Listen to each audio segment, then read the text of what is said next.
So I'm going to go through a very quick neuro exam, one that I think covers a large portion of what we may need in the EMS setting, or like what I do in the emergency department for a very quick evaluation prior to CT scan or prior to figuring out where this patient may need to go. So first, I'm going to start off by introducing myself, getting some orientation questions, and then I will go through the facial nerves and basically work my way down the body, testing sensation and motor throughout the entire process. So can you tell me your name? Javid. Do you know where we're at?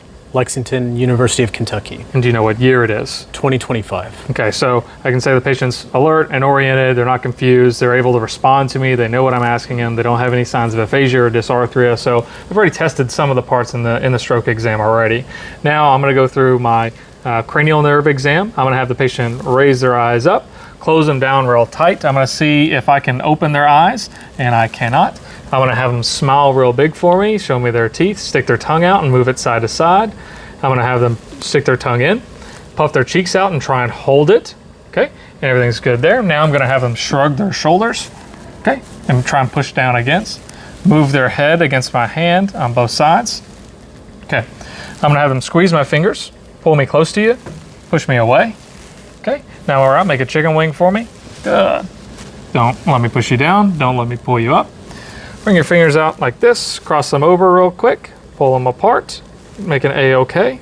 Okay, and now with your hands back out like this, I'm going to check sensation. I'm going to ask, do you feel me touching you on both sides, and does it feel the same? Yes. I'm going to do it in a couple different distributions to be able to check all the nerves that run throughout the lengths of the arms. I'm going to go here.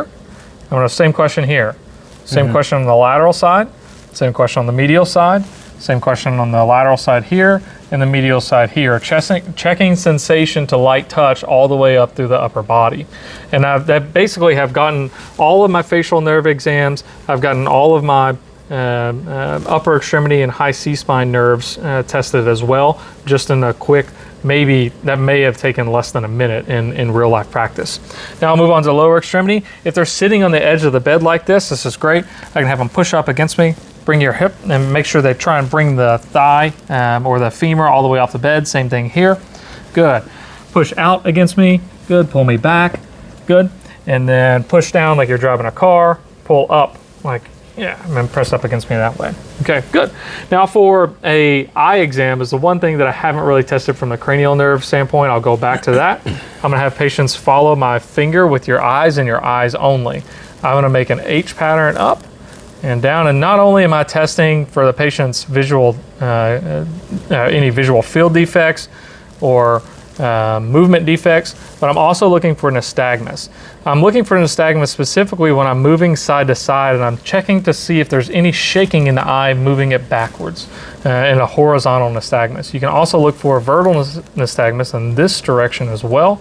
It will be a slow beating of the eyes back and forth.